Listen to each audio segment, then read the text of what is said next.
Hi, good morning. It's wonderful to be back here. Wonderful to see you here. I'm teaching this class because I wish a class like this had been taught when I was sitting in your seats as an undergrad here. This does not mean that it's a class you wish to be taught, nor does it mean that it's the right class for you. What I hope to do in the next couple of lectures is give you an idea of what this class is about so that you can decide whether or not it is for you. I came here in 1992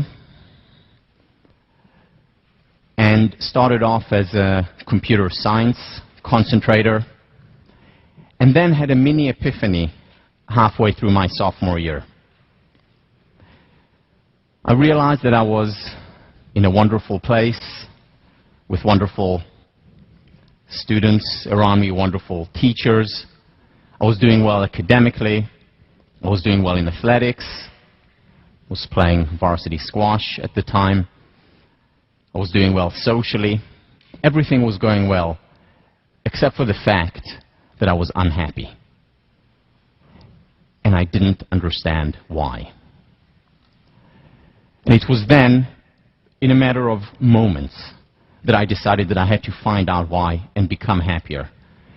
And that's when I switched my concentration from computer science to philosophy and psychology, with a single question: how can I become happier? Over time, I did become happier. What had contributed most to my happiness was when I encountered a new emerging field. At that time didn't have the name that it has today, but essentially research that falls under or within the field of positive psychology. Positive psychology, studying it, applying the ideas to my life has made me significantly happier. It continues to make me happier. And it was when I realized the impact that it had on me that I decided to share it with others. That's when I decided that I wanted to be a teacher and teach this field. So this is Positive Psychology, Psychology 1504. And we'll be exploring this new, relatively new and fascinating field. And hopefully we will be exploring more than the field, ourselves. When I first taught this class, it was back in 2002, I taught it as a seminar and had 8 students. 2 dropped out. That left me with 6. The year after, the class became slightly larger. I had over 300 students. And then the third year when I taught it, which was the last time, I had 850 students in the class, making it at that point the largest course at Harvard. And that's when the media became interested, because they wanted to understand why. They wanted to understand this phenomenon that here you have a class that's larger than Introduction to Economics. How could that be? So I was invited by the media for interviews, whether it was newspapers, radio, television. And I started to notice a pattern during those interviews. So I would walk into the interview, we'd have the interview, and afterwards the producer or the interviewer would walk me out and say something to the effect of, well, thank you, Tal, for the interview, but you know, I expected you to be different. And I would ask as nonchalantly as I could, of course, as if I didn't really care, but had to ask anyway, how different? And they would say, well, you know, we expected you to be more outgoing.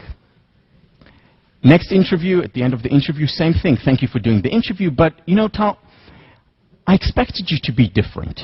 And once again, nonchalantly, of course, I would ask, so how different? And he or she would say, well, you know, we expected you to be less introverted. Next interview, same thing. How different? Well, you know, more extroverted, more outgoing. Next interview, well, you know, less shy. Because, you know, I get very nervous in interviews. Interview after interview, literally dozens. More outgoing, more cheerful, less introverted, more extroverted, and on and on. But here is the best one. So this is one of the local channels here in around Boston. Going to the interview, we have quite a long interview, which I thought was actually pretty good. And at the end of the interview, the interviewer, who's a very jolly guy, walks me out, puts his hand on my shoulder, and says, Tal, thank you very much for doing the interview. And then the usual comes. But you know, Tal, I expected you to be different. And I said, how different? You know, just so that you understand, by this time, my self-esteem is shot. But still, with some semblance of nonchalance, I ask, how different? And he looks at me and says, well, I don't know, Tal, I expected you to be taller. Taller? What, 5'7", or okay, 5'6.5" is not enough to teach happiness? And I thought about it, and I thought about it a lot, the whole pattern from the beginning.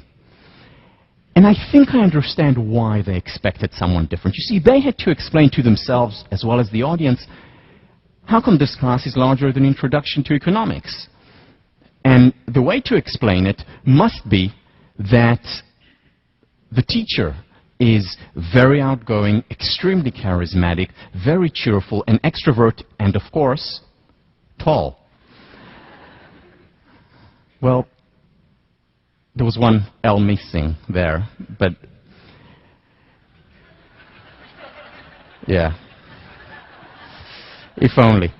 So, the problem, though, is that they were looking in the wrong place for the explanation. In other words, they were looking at the messenger. Where they needed to look at was at the message. Now, how do I know that? You see, because I see other positive psychology classes on other campuses around the country and around the world. There are over 200 campuses here in the United States that teach positive psychology. On almost every campus where this class is taught, it's either one of the or the largest class. It's about the message. I see more and more organizations taking up positive psychology in their, as consultant companies. Some of the big consulting companies are taking it on. More and more high schools are introducing positive psychology classes. Elementary schools are introducing it. Governments around the world are expressing an interest in this new and emerging field. Why? Because it works. Because it really works. You see, this whole realm of life flourishing, of happiness, of well-being, has been, until recently, dominated by the self-help movement. What do we have in the self-help movement? We have books that are very interesting, that are very accessible. We have speakers who are very outgoing, very charismatic and tall, attracting in the masses into these workshops and seminars and lectures. But, and there is a very big but here, many of these books, many of these workshops and seminars lack substance. Very often over-promising and under-delivering. So these are the 5 things you need to know to be happy. The 3 things to be the great leader. The 1 secret of success, happiness, and the perfect love life. Over-promising, under-delivering. On the other hand, we have academia. What do we have in academia? We have a lot of rigor, a lot of substance. We have data that's analyzed, reanalyzed, and meta-analyzed. Things that actually work. Good stuff. But, and there is also a very big but here, very few people refereed academic journals. I mean, think about it. How many people outside of this room, of course, have read the last 12 issues of the Journal of Personality and Social Psychology? Well, most people don't even know what that means. The head of my PhD program actually estimated that the average academic journal article is read by 7 people. You know, and that includes the author's mother. So, you know, and I say it half in jest, but it's actually really sad, because, certainly sad for me as an academic, because these things are good, they're important, things that make a difference, can make even more of a difference, but not accessible to most people. And this is where positive psychology comes in. And this is also where this class comes in. The explicit mandate of positive psychology, as well as of this class, is to create a bridge between the ivory tower and Main Street. In other words, it is to bring the rigor, the substance, the empirical foundation, the science from academia, and merge it with the accessibility of the self-help or New Age movement. In a way, the best of both worlds. And this explains the popularity of the field of positive psychology. Science that works. This class will be taught on two levels. The first level, it will be taught like any other class in psychology or any of the classes you have taken here.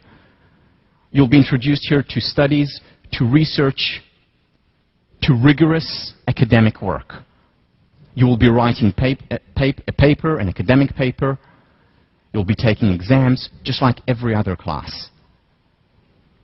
But then it will also be taught at a second level, which is for every paper that you'll read, every paper that you will write, you will always be thinking, okay, so how can I take these ideas and apply them to my life?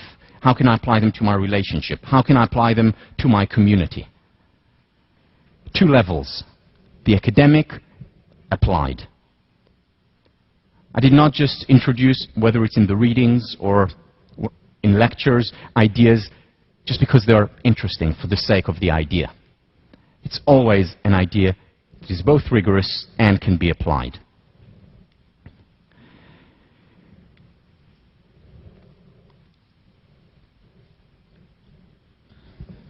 Just a few words about housekeeping.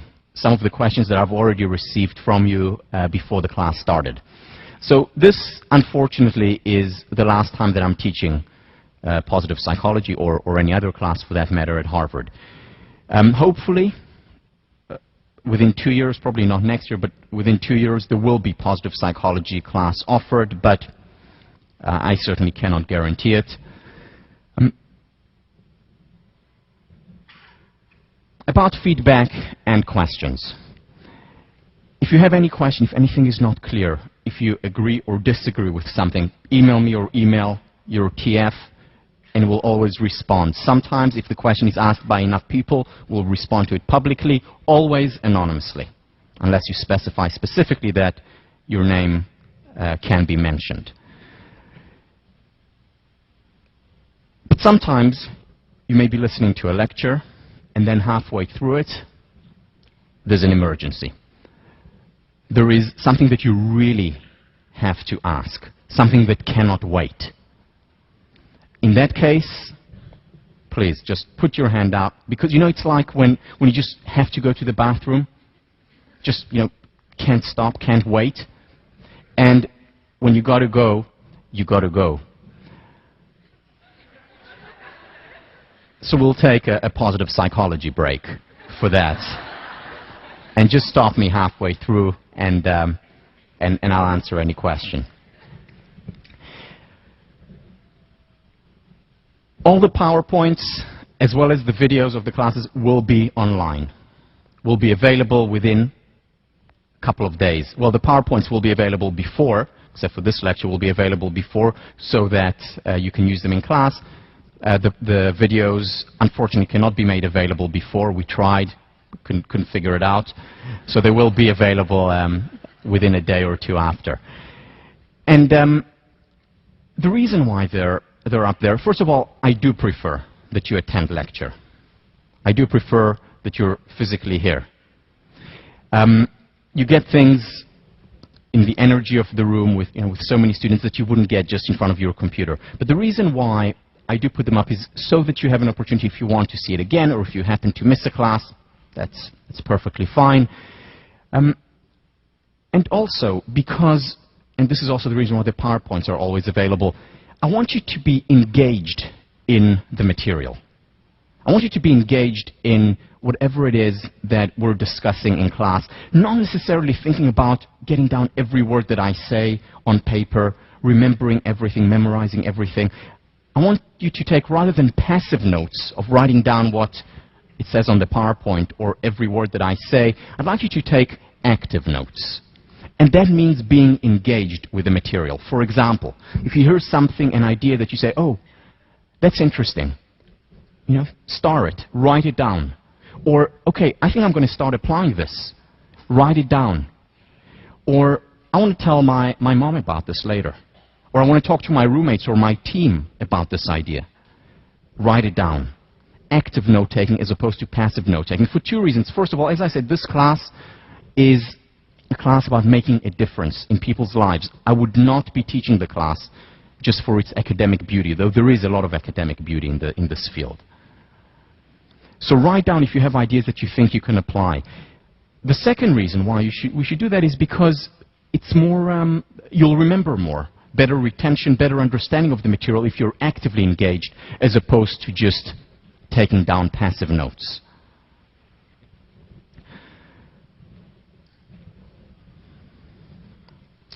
Throughout the class, starting next week, we'll take what I call time-ins as opposed to time-outs. It's like a time-out. It's a time where we stop the class and you look inward. And this is literally a time of silence in the class. I will stop for a minute or two, and you'll have a chance either to just stare at me or anyone else, or think about what we've just discussed, or have a guiding question that I will provide you that you will address during the class. The reason why I have timings, and this is something that I'm introducing this year for the first time, we didn't have it last time, is because over the last 2 years since I last taught it, I've done a lot of work in the area of silence. I've read a lot of research in this area about the importance of quiet times, whether it's in a class, in a lecture, whether it is at home, whether it's for a leader in a business, for a relationship, for children, starting from preschools. Now, many of you, as you're going through these timings, if you decide to take the class, may think, well, you know, is this what I'm paying $40,000 a year for? To sit in a class and be quiet? Well, first of all, it will only be a minute or two at a time, maybe once or twice a lecture. But second, it may be the most important thing that you take from this class, the notion of embracing stillness. Let me read to you an excerpt from a study that was run by 2 MIT professors. By the way, all the names that I read that are not on the PowerPoints, you don't need to remember or write down. This is just for your edification. But so David Foster and Matthew Wilson, both of them are from MIT, and did the following study that I think confirms the importance of a time to look inside. What they did was they scanned the brains of rats while they were in a maze and after they went through the maze. And here is what they found. What the results suggest is that while there certainly is some record of your experience as it is occurring, in other words, when they were doing the maze, the actual learning, when you try to figure out what was important, what should I keep and throw away, that happens after the fact, during periods of quiet, wakeful introspection. What they showed was rats who went through the maze and then went through the maze again and again learned far less than rats who took time aside, chilled out a little bit after a maze, had a margarita, experienced, embraced stillness. This has implications, and they showed implications to human beings as well, not only those who are on the rat race, all human beings. So what they say is that replay might constitute a general mechanism of learning and memory, both learning, understanding, as well as memory, retention. When we reflect, when we replay the material, we're much more likely to retain, to remember what we have just been through. So the importance of time aside is cannot be overemphasized. In his wonderful book on teaching, Parker Palmer, it's called The Courage to Teach, says the following: words are not the sole medium of exchange in teaching and learning. We educate with silence as well. Silence gives us a chance to reflect on what we have said and heard. In authentic education, silence is treated as a trustworthy matrix for the inner work students must do, a medium for learning of the deepest sort. Silence is something that's missing from our culture. I know that many of you have probably read Zen and the Art of Motorcycle Maintenance, Robert M. Pirsig. Well, he has a second book out, less well known, called Lila. And Lila is an anthropological study of Native Americans. And what he does there is compare their culture to Americans from European ancestry. And one of the distinguishing characteristics between these two cultures is their approach towards silence. What he found was when he went and sat around with Native Americans, they would sit around the fire and hang out for 2-3 hours without saying a word. Just sit around, look at one another, smile, have a good time, introspect, just be there for hours. Whereas he points out that in our culture we feel very uncomfortable with the absence of words, with the absence of sound or noise. We have to fill up all the gaps. And this is an important cultural difference, and we pay a price for this lack of stillness. A price that I will talk about a lot when I talk about relationships,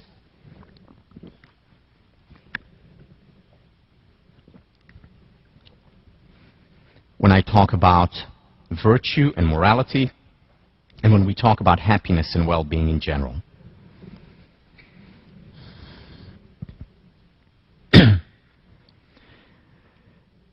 Let me give you a little bit of background on positive psychology, how it came about and how this class came about. In many ways, positive psychology is the brainchild, the product, the grandchild of humanistic psychology. What we have in humanistic psychology is essentially a reaction to the existing psychologies of the time. The founders, considered the founders of humanistic psychology, in fact called it the third force. Why the third force? Because the first force was behaviorism, the work of Skinner, the work of Watson, the work of Thorndike. This was the first force. The second force was psychoanalysis, the work of Freud, Jung, Adler to some extent. This was the second force. And the third force, humanistic psychology, came as a reaction to it. First, as a reaction to behaviorism. Behaviorism looks at the human entity, at the person, as basically a collection of behaviors, as a box, like a billiard ball knocked around by reinforcements, by punishment, by reward. And what humanistic psychology said was that we're much more than just a billiard ball being knocked around. We have a spirit, we have a soul, we have cognitions and thoughts that matter. It's not just behavior that's important for understanding as well as improving life. And then psychoanalysis, the second force. What psychoanalysis is about, basically understanding mostly through the subconscious. That's how you understand it. That's how you improve the quality of life.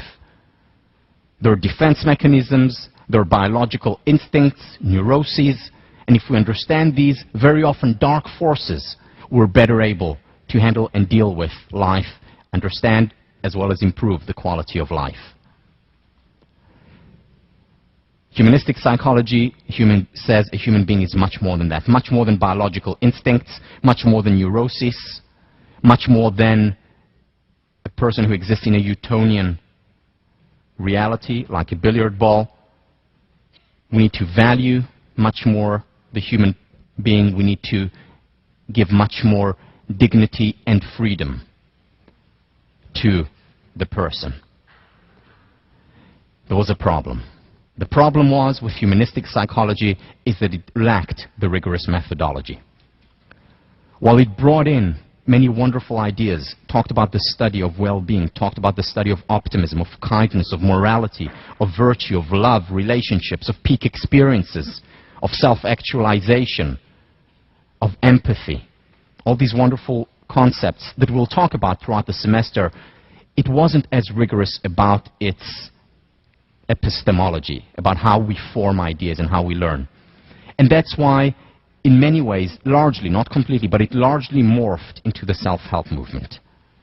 Interesting ideas, good ideas, important ideas, certainly good intentions, but to some extent without the academic rigor. And that's why it lacked to have the impact on academia. That's why we don't have hardly any humanistic psychology classes offered at universities today. There are very few still around. And this is why also a lot of it became the new age, essentially. But still, it's humanistic psychology that has, in many ways, fathered and mothered, as we'll see, positive psychology. So let's meet the grandparents. People like Rollo May, people like Carl Rogers, and more than anyone, Abraham Maslow. Was the American Psychological Association president, was a professor just down the road here at Brandeis. And he introduced this humanistic psychology. In 1954, he wrote a chapter called Toward a Positive Psychology. 1954. In it, he said we need to also research kindness and goodness and happiness and optimism. In many ways, was way ahead of his time. Then, if Maslow is the grandfather, then Karen Horney is the grandmother. Initially a psychoanalyst, trained through the works of Freud, realized that the focus has been too much on the negative, on neurosis, on psychosis, and said we also, not only, but also have to focus on what is working in the human organism. We have to look at the fine qualities and cultivate those, because part of being human is being those things as well. In many ways, brought about the movement toward humanistic psychology, and through that, positive psychology. Aaron Antonovsky, the third person I would consider the grandfather, brought in the idea of focusing on health. He has a new concept, or he introduced a new concept. I'm still here, don't worry. He introduced a new concept which he called, it's his own neologism, salutogenesis. Salutogenesis, saluto health, genesis, origin. The origin of health. And this was an alternative model to the conventional wisdom model of pathologies.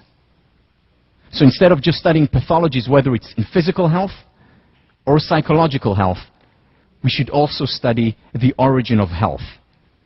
In many ways, that is what preventative medicine is about.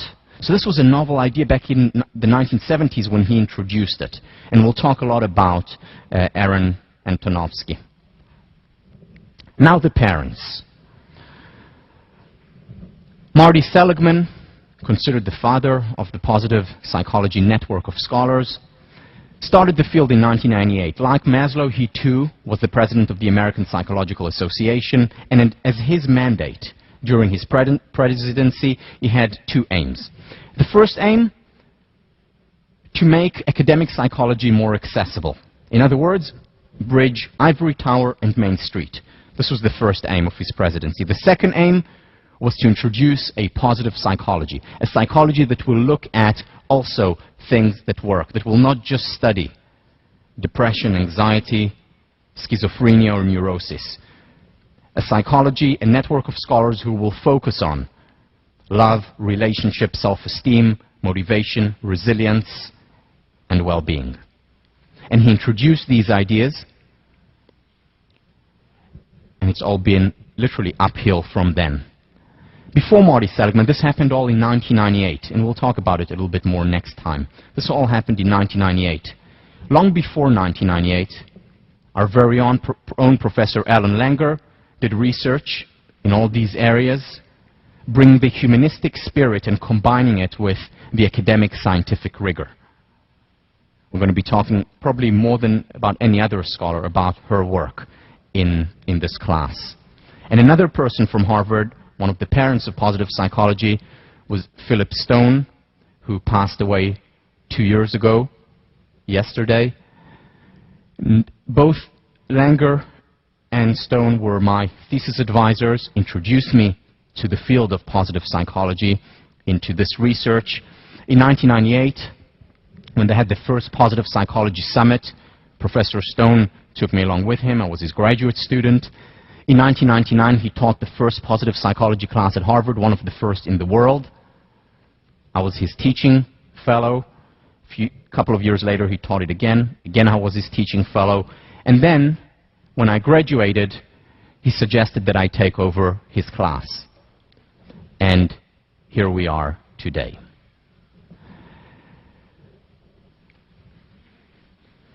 So this is 1504. Let me give you a sense of, in the next half hour or so, a sense of what to expect in this class.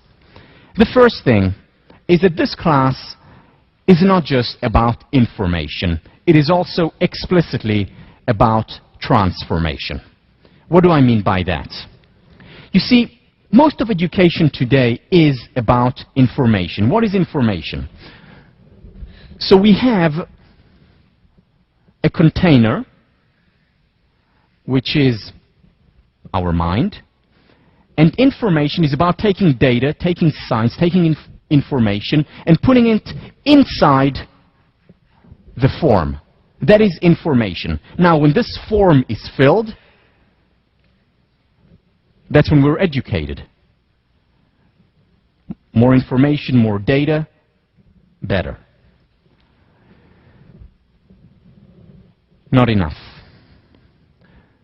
Because it's not just information that determines our well-being, our success, our self-esteem, our motivational level, the relationship and the quality of our relationships. It's much more than information. Transformation is about taking this form and changing it.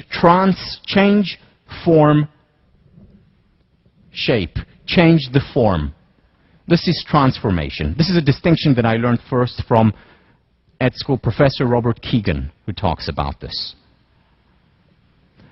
Information in and of itself is not enough. Think about this example. You go for an athletic meet. Your aim is to get into the top 3, to be a medalist. You come in number 8. What's the analysis? What is the interpretation? Terrible. I just failed. You feel deflated, enervated. On the other hand, the exact same event, you came 8th when you expected to be top 3. You can interpret it as, okay, so what have I learned? I need to work even harder. You become even more energized. You learn from the experience. In other words, the same objective information, which is, I got 8th, I expected top 3. The same information, very different interpretation. One is a disaster. The other interpretation is an opportunity. One leads to loss of energy, the other one to an increase in energy. Or think about another very common example. We know of many people around the world who seemingly have everything, who are doing well, who have more than they need, and yet they're unhappy. And then there are people around the world who have very little, and yet never cease, never stop to celebrate life. And then we have the other way around as well, people who have everything and appreciate it and enjoy life, and people who have very little who see themselves as victim. In other words, it's not just the information that goes in, it's also the shape, the interpretation, the perception, the focus. And that is determined by the shape of the form. This is what I realized when I was an undergrad here. Seemingly, looking in from the outside, had everything. Doing well, sports, academics, socially, and yet my perception, my focus, my interpretation of life, not that great. Wasn't happy. The interpretation matters very often a lot more, as we'll see, than the information that goes in. One of the sentences that I'll repeat throughout the class is that happiness is much more contingent on our state of mind than on our status or the state of our bank account. And that's where transformation comes in, and that's why it's so important for well-being. What that will look like in practice is that we will cover not so much information, we'll uncover much more. And I don't mean that in the Berkeley sense of the word. I mean that in the academic sense of the word. In other words, what we'll do is uncover potential that we have inside us, that we've had inside us all along. Maybe we just didn't see, or maybe it was obscured by something or another. We'll uncover it so that we can utilize it, so that we can focus on it, so that we can perceive it. Here's a story just to illustrate this. So this is Michelangelo. One day he was asked by a journalist of his time, how did you create this most amazing masterpiece, David? To which Michelangelo responded, it was easy. I went to the quarry, I saw this huge piece of marble, and in it I saw David. All I needed to do was to chip away the excess stone, to get rid of the marble that shouldn't have been there. And when I got rid of this excess stone, there was David. Now obviously, easier said than done, but the story captures the metaphor of what this class very much is about. It's about chipping away the excess stone. It's about getting rid of limitations, of barriers, whether it's the fear of failure, something that we didn't have as kids, but today most people in our culture have it. It's about chipping away perfectionism that is debilitating and that often hurts us. It's about chipping away our ability for success because maybe we're afraid of success. Maybe we feel guilty about some of the things that we have in our lives and that in turn limits us. Maybe it's about chipping away the limitations in our relationships and why we don't thrive within them. This is what this class is mostly about. As Thoreau says, the soul grows more by subtraction than by addition. By getting rid of these limitations that are preventing us from fulfilling our potential, because our potential is in there in nature, and we'll talk a lot about human nature. It's there, whether it's through God, whether it's through evolution. We have a lot of potential that over time, with external voices, with being part of our culture, that very often these limitations are put on top of us, just like the excess stone. Lao Tzu, in pursuit of knowledge, every day something is acquired. In pursuit of wisdom, every day something is dropped. Knowledge is about information. Wisdom is about transformation.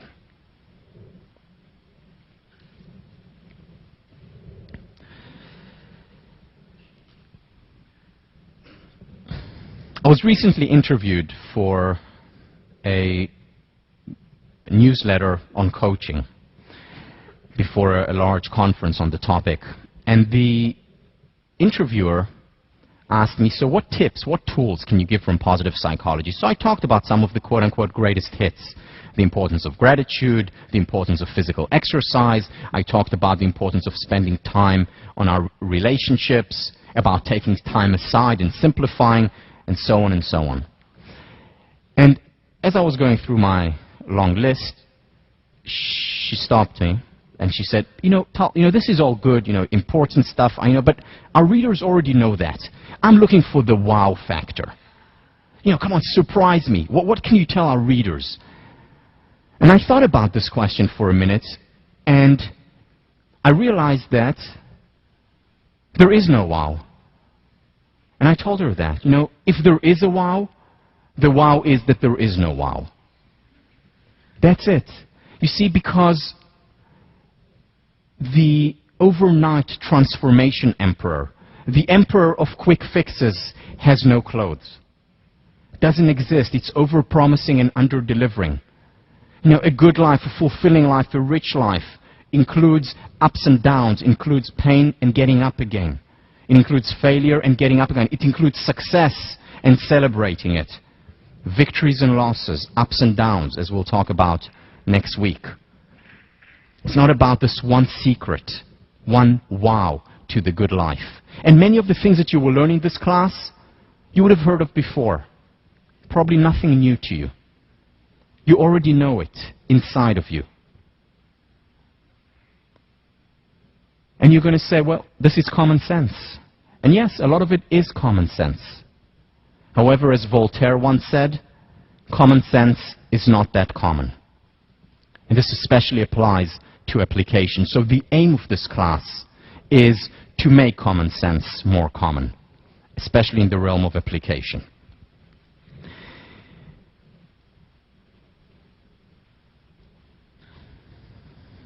At the end of the class, here is what I'm hoping for.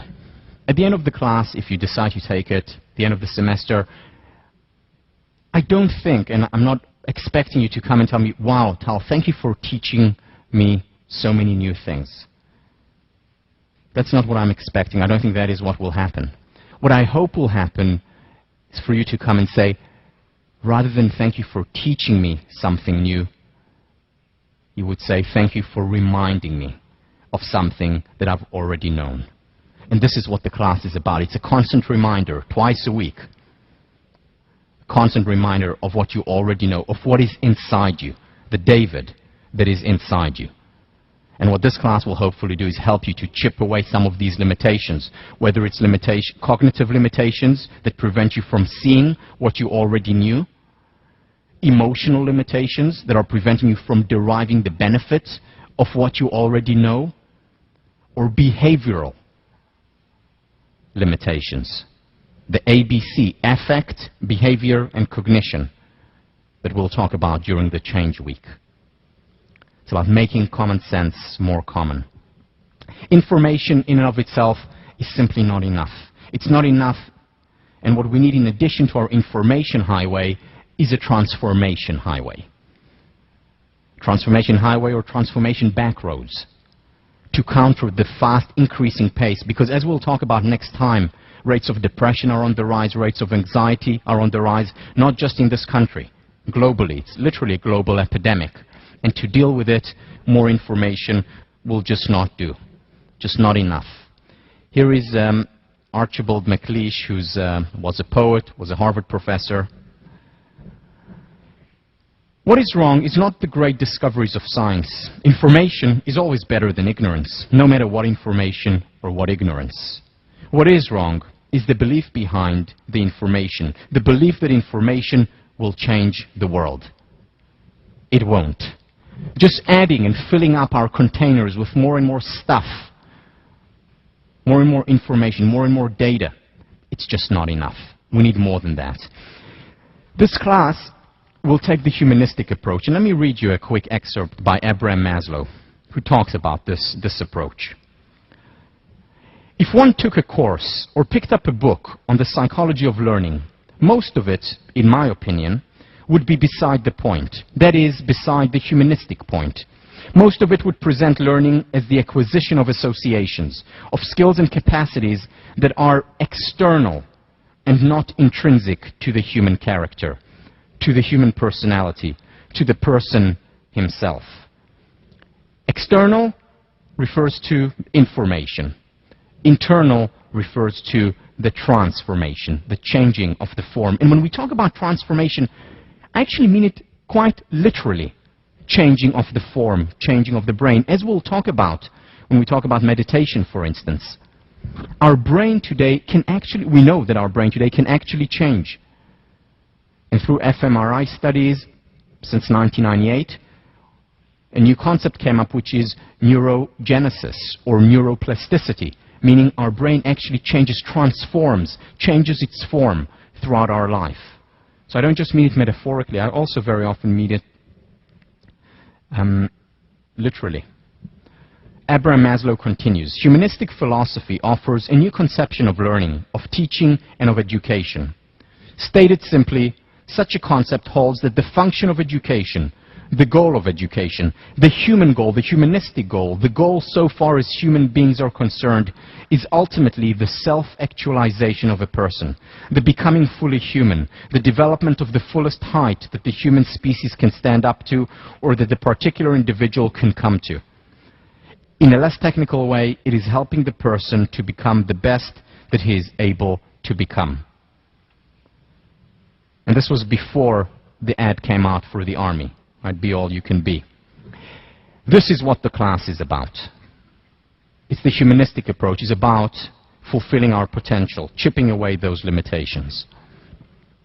Now, to many of you this may sound naive, idealistic. Naive it is not, idealistic it is. And we'll talk about and discuss the importance of idealism and maintaining idealism if we are to introduce personal change, interpersonal change, or community or society change. This class is not about providing answers concerning the good life or happiness. It was about identifying the right questions. Ask and you shall receive, say the scripture. This class is what I think education is all about, which is the quest for information and transformation must begin with a question. Quest, question. It's no coincidence that there is an etymological link between the two. In this class you will be asked many questions. Questions that, as you will see, create reality. We'll talk about that already next time. The importance of the question you ask of yourselves, first and foremost, of your partner, of your students, of your parents, of your employees in the future, teammates, and so on. Questions make a difference. Peter Drucker, the most common source of mistakes in management decisions is the emphasis on finding the right answer rather than the right question. Peter Drucker, considered the most important management scholar of the 20th century, just recently passed away, saying that the biggest mistake is not asking the right questions. As we'll see next time, this is the biggest mistake in research, potentially. This is the biggest mistake in application. Not asking the right questions as well. Whether it's managing an organization, whether it's managing our lives.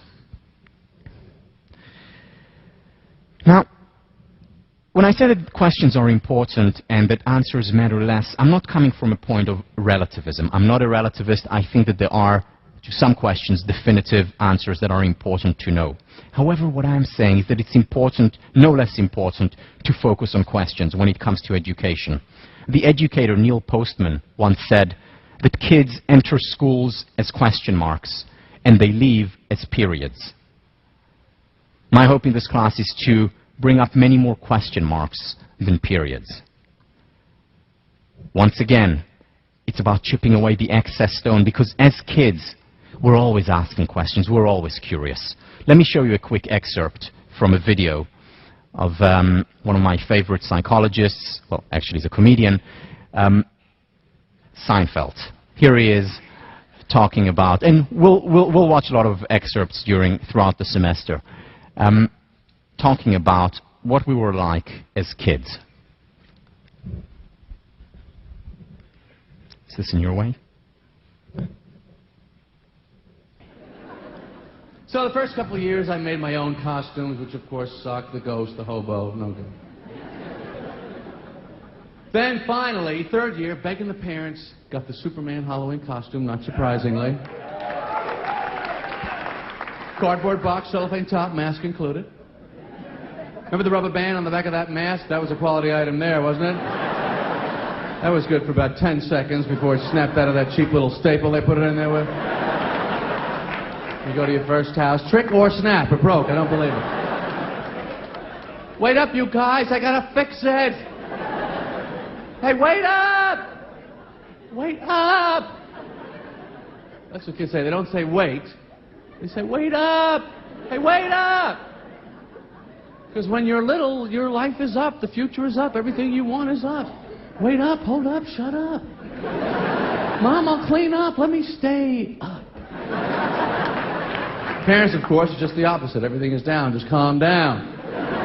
Slow down. Come down here, sit down, put that down.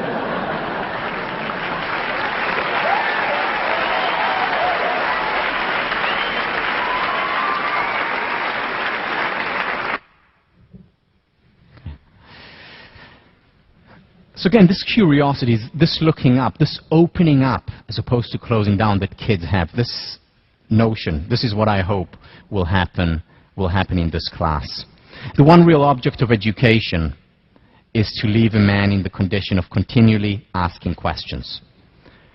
So here's a longitudinal study that was done by John Cotter. John Cotter, professor of leadership and management at the business school across the river, came to Harvard in 1972, joined the faculty, and started to follow Harvard class, MBA class of 1973, and followed them for 20 years.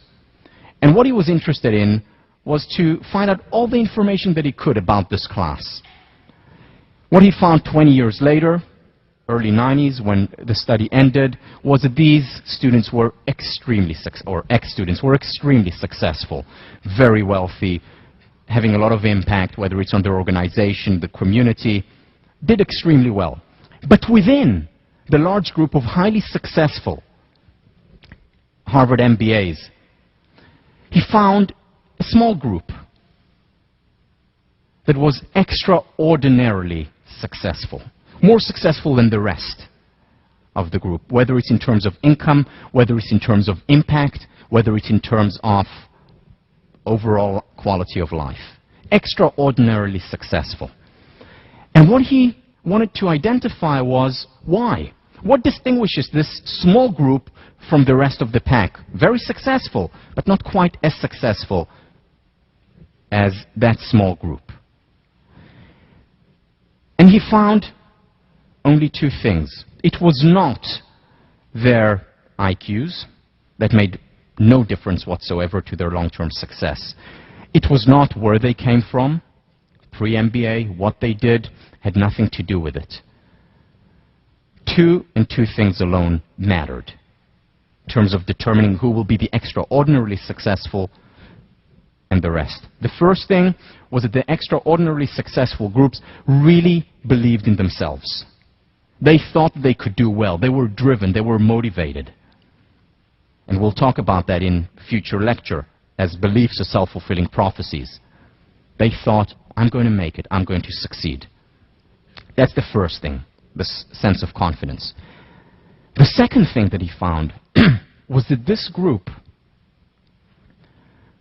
they were always asking questions. Always asking questions, initially of their boss, later of their employees, of their partner, children, parents, friends. They were always asking questions. They were always at this state of curiosity, always looking up, opening up, wanting to understand the world more. They didn't say, okay, now I have my MBA. That's it, I know enough. They were lifelong learners. They were always asking questions. These two distinguishing characteristics account for the difference between the extraordinarily successful and those who were successful. The question that has guided me, whether it's in writing the book, whether it's in creating this class, whether it's first and foremost my personal life, is what I call the question of question, which is, how can we help ourselves and others, individuals, communities, and society become happier? Note that it is not about helping ourselves and others become happy. It is about becoming happier. Why? Because many people ask me, so, Tal, are you happy? And I can't really answer that question. I don't know what it means. Why? Because, how do I determine whether or not I'm happy? Is it compared to someone else? Is there a certain point beyond which I become happy? Happiness is not a binary either or, 0, 1. Either I'm unhappy or I'm happy. Happiness resides on a continuum. So my answer to this question, am I happy, is today I'm happier than I was 15 years ago when I started focusing on this pursuit. 15 years from now, I certainly hope to be happier than I am today. Happiness is a lifelong pursuit. And hopefully this class is part of that pursuit, but just part. You will not be happy at the end of the class. Hopefully you will be happier. Because many people sit here, during the lectures on self-esteem, for example, or when we talk explicitly about happiness, and they say, wait, do I have high self-esteem, thinking about themselves? Do I have high self-esteem or low self-esteem? Irrelevant. Important, impossible to answer also. The question is, how can I improve my self-esteem, my healthy self-esteem, not narcissism, of course? How can I become happier? That's the important question. And this is the question of questions. This class is not a survey of positive psychology. If you want a survey of positive psychology, I can recommend some excellent textbooks, whether it's by Lopez or by Peterson, great textbooks. There's also the Handbook of Positive Psychology, which is a huge book with most of what you want to know about the field. You can also use it in self-defense, very useful in that respect. But a wonderful book, very well written, very accessible in the spirit of positive psychology. But this is not that. This is not a survey of positive psychology. What it is, it's a selective exploration of the question of questions. In that way, it is eclectic. My background is in psychology and philosophy. I studied organizational behavior. I worked as a consultant in business for a few years, still do some work there.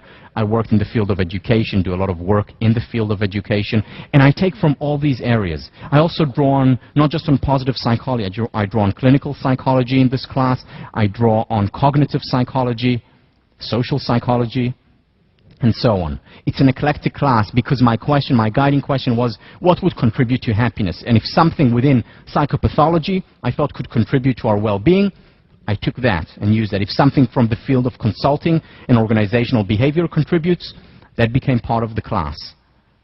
As much as I could fit in, of course, in one semester. So the class is eclectic.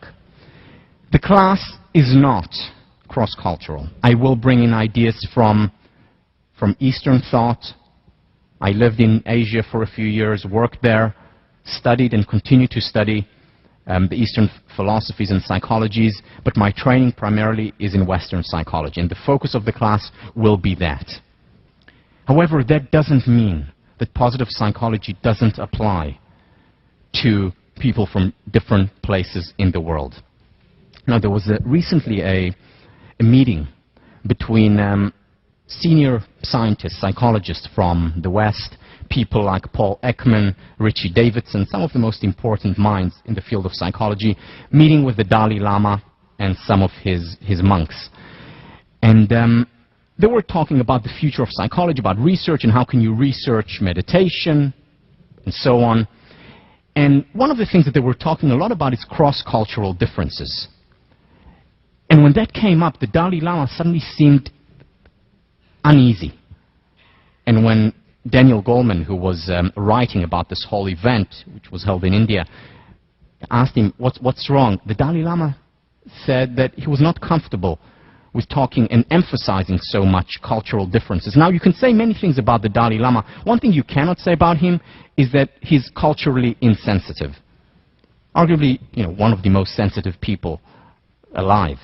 And yet he said that we're focusing too much on cultural differences, and he added, not because there are no cultural differences, of course there are, and they're important, but there are many more similarities than differences, and we shouldn't ignore those similarities. Daniel Goleman about the Dalai Lama, we were a little surprised by the Dalai Lama's seeming resistance to the notion of cultural differences. So I will introduce these ideas, but A, because it's not my training, and there are people who focus on cultural differences who would do a much better job than I do. And second, because what I hope to look into is the universal, things that are common across cultures. So we'll study research in this area, but even more than that, we'll become even more particular than just talking about, the psychology in this part of the world. We'll study yourselves. we're going to go that particular. Now, why? You see, when I put this class together, I didn't think to myself, okay, so what are the things that I need to introduce in order to please the participants in the class, the students? That's not what I thought. What I thought about what was the class that I would have wanted to take as an undergraduate here? What would help me become happier if I were sitting there? In other words, thinking about it from my perspective, from a very personal perspective. In this class, I'm going to encourage you, of course, you look at research and read research about other people, about large sample sizes, but I'm going to encourage you more than anything to look inside yourselves, to study yourselves, whether it's through response papers that will be due weekly, starting in 2 weeks, whether it's in your final project, that will be a presentation that you won't have to give, but you'll have to write out, a presentation about your favorite topic or the topic that matters most to you, whether it's in sections that you'll be talking about, how can I apply these ideas to my life? The time-ins are about thinking about how can I take these ideas and use them. It's about studying ourselves. Because as Carl Rogers says, what is most personal is most general. What is most personal is most general. And as Maslow adds, we must remember that knowledge of one's own deep nature is also simultaneously knowledge of human nature in general. When we understand ourselves better, when we identify ourselves, we're better able to identify with others. In fact, this in many ways is the source of empathy, of healthy empathy. And there's some studies on this showing that people who know themselves, who study themselves, who are self-reflective, display less egregious behavior, less immoral behavior toward others. Behavior that would fall under, say, racism. And it's counterintuitive to some extent. Wait, don't you need to first study the other so that you can be more sensitive to other? Yes, that too. But it's not enough. It's important to also study ourselves, because when we see our deep nature, what we encounter there is actually part of the universal nature, the similarities among us all, regardless of where we're from. And this is what the Dalai Lama was talking about. Not stop cross-cultural, do it, important, but at the same time not ignore the self, not ignore the universal within each one of us. C.S. Lewis, there is one thing and only one in the whole universe which we know more about than we could learn from external observation. That one thing is ourselves. We have, so to speak, inside information. We are in the know.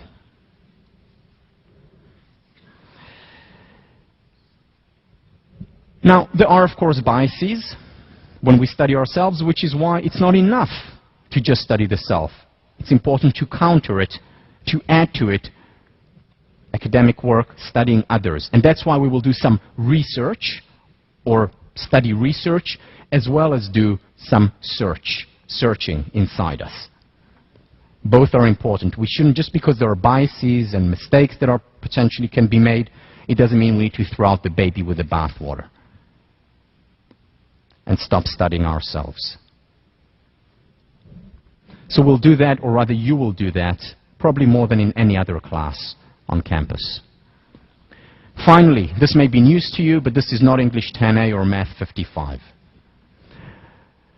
Meaning you will not have to read as much as you would read for 10A or for a history class, and this class is not as difficult as Math 55. So you can rest assured, though I'm sure there are some people here who took the class. This class, at the same time, is about rigorous fun. Fun because it's fun to study ourselves. Sometimes it hurts, and sometimes we see things that we may not like, but overall, it's fun, it's interesting. And at the same time, it's rigorous, based on research. Now, many of the ideas that you will encounter in this class are very simple, very accessible, common sense. However, they're simple, not simplistic. And here is the difference.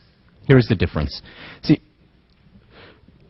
Oliver Wendell Holmes, at least this quote is attributed to him, not 100% sure it's his, said, I would not give a fig for the simplicity on this side of complexity, but I would give my life for the simplicity on the other side of complexity. What Holmes means here is that he doesn't care about just simplicity, easy, off-the-cuff, whimsical ideas. What he does care about, though, is the simplicity that comes after we have chewed the idea, after we have digested it, after we have thought about it. Ideas that have been worked on.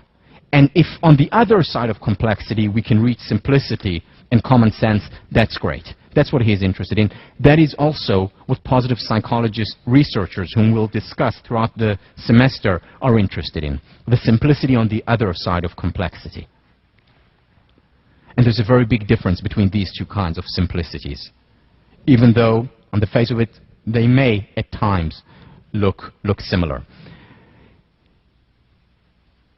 What this class requires is a very different kind of effort, a very different kind of effort to other classes. Again, it doesn't require the kind of effort that you would need in 55 or in English 10A.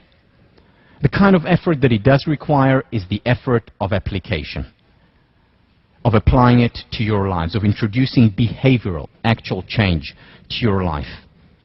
And before we go into some of the technicalities of the class, such as the syllabus, I want to end with a story about Peter Drucker.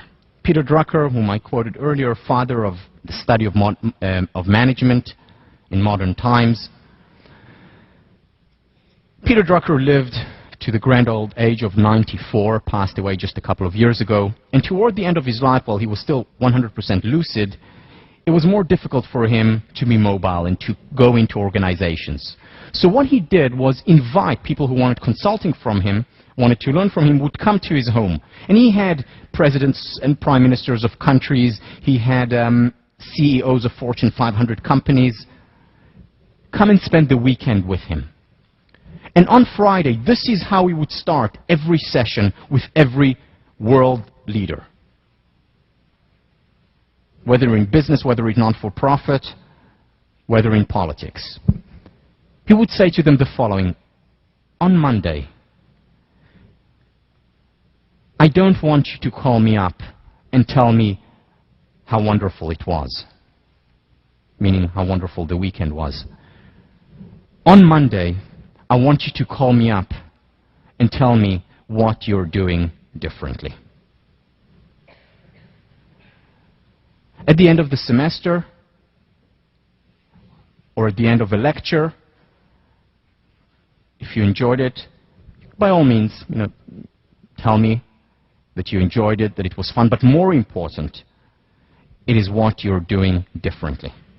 How this has an impact on your life, and that takes effort. We're going to spend a whole week talking just about change, nothing directly related to positive psychology, just about change, because it is so difficult to change, because we know that most organizational change fails, because we know that most individual change fails, unless we introduce behavioral change along with our cognitive and emotional change. Affect and cognition is not enough. Behavior has to be there as well. What are you doing differently? Now, to do things differently very often takes courage. Some of your response papers that you will hand in are, none of them are graded. They're all just graded pass, fail. You have to hand them in, and then you pass. But some of them will be maybe the most difficult papers that you have written here. For some, they'll be the easiest, and things will just flow out. That's about introducing change. That's about reflecting. That's about taking time in. That's about chipping away the excess stone. And it can only be done through this kind of effort. So if you really want to make this class to make a difference in your life, it's up to you. I'm going to introduce you to the material. I'm going to introduce you to this wonderful new field of positive psychology. What is up to you is to then take it and apply it. I want to talk a little bit about the syllabus and the requirements, and then I'll give some time for questions. But before I do that, I would also like to welcome, I know that some of you are watching this from home, to the Extension School students. It's wonderful to have you here. Do come and visit once in a while. And you'll be working with, obviously as part of this class, but also with Deb Levy, who is the head teaching fellow for the Extension School. The head teaching fellow for the FAS class is Sean Acor. And I'd like just to invite him for a few words, just to introduce himself and to you, and you'll be introduced to all the other TFs. We have an amazing team this year, and this is Sean. Hey, good morning. Can you guys hear me? Can you hear me now? Yes. Great. This is an absolute honor to be back teaching for positive psychology again. Tal is too humble. This is not only extraordinary that he's sharing his time with us, but he has actually moved his family back from Israel for the entire semester, his wife and his 2 little children, just so that he could teach this class with us. So it's an absolutely extraordinary opportunity for us to share this moment with them, and I'm really excited about it. Last time we taught this class, we did a survey to find out what type of people were sitting in this room. They're just like yourselves. To find out why you'd be taking this class, because the comment that we get so often about this class is, why would Harvard students possibly be unhappy? What do they have to be unhappy about? They thought that everyone that would be taking this class would be taking it because they're already really happy and they want to study about how amazing they are. And they like to learn things that they can tell their roommates are clearly less well off than themselves. But it turns out actually over a third of the people that took the class last year took the class actually because they felt depressed and that they were trying to learn about the research about positive psychology. Another third did it because they wanted to learn more about optimism. Another third did it for completely different reasons. I think an additional third this year did it because Tal was on Jon Stewart and The Daily Show. So I'm absolutely thrilled about this class. The syllabus which Tal is about to tell you about is, we learned a couple other things about you guys. Did you know that of the people that took positive psychology, 75% of you are an officer of a club, 35% of you are the highest ranking officer of a club, which means you think there are about 2,000 clubs at Harvard. You're all in a club of 3 and that you happen to be the president. We learned other reasons why you're not happy. We learned that the average number of romantic relationships for people that take positive psychology over the 4 years is between 0 and 1. 0 and 1. No. Don't believe it. Don't leave. Wait, but that was before taking positive psychology. That was before taking the class. We're going to test you afterwards. The average number of sexual partners was between 0 and 0.5. I have no idea what 0.5 sexual partners is. This class is going to be amazing. It was amazing in the past, and Tal is actually, we have an extraordinary teaching staff that's here with us today. It's a large teaching staff, and Tal has actually already given us homework so that the teachers are going to be learning not only the material that you're doing and talking about, which they're experts at, but learning how to be better teachers. He's given us books to read. He's going to actually give us an assignment. So it's going to be an extraordinary class in that sense. In terms of the syllabus, it's going to be online. Tal is about to describe that now. We decided to go green, so no trees were killed in the making of this class, except for the extraordinarily large auditorium made out of wood. Sections, we're going to section online next weekend, so once we get the numbers in on Wednesday, that following weekend we will be doing sectioning. That gives you a very short turnaround time, but that way that you can give me Monday to change your sections if you need to, which we hope you won't, and sections will start that following week. So thank you very much, and if you have any questions, send me an email.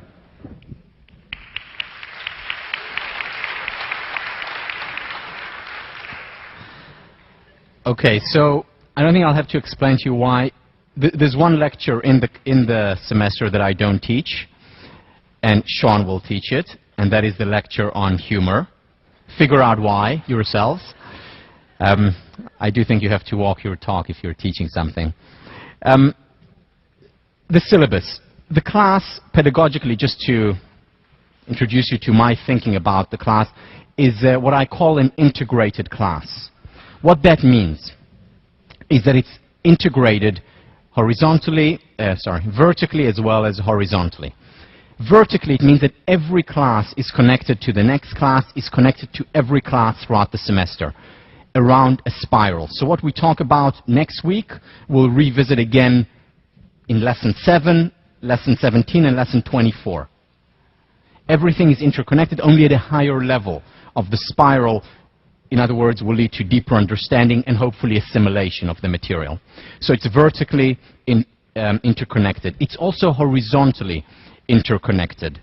That means that every part of the class reinforces and influences the other parts. The lectures, not enough.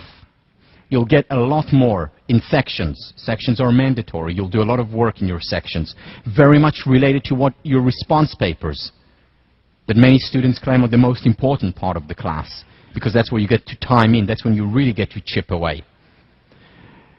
Very much connected to the final project. The final project is a presentation that you will write out. You will actually give it, but only give it to a couple of friends just to get feedback, not graded.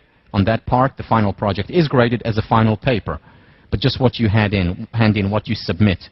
And the reason why there is the final paper, because the best way, which is like a presentation, because the best way to learn is to teach. And you'll be teaching these materials to other people, or any material that you're interested in your presentation. So the readings, very much connected and about taking you to the next level of understanding and assimilation. So any questions before I finish up? Any questions from you? All right, so let me just say, one second, finishing words. I'm very excited to be back here. My family is very excited to be back here. Looking forward to a meaningful, pleasurable, enjoyable, and happier semester with you. Thank you.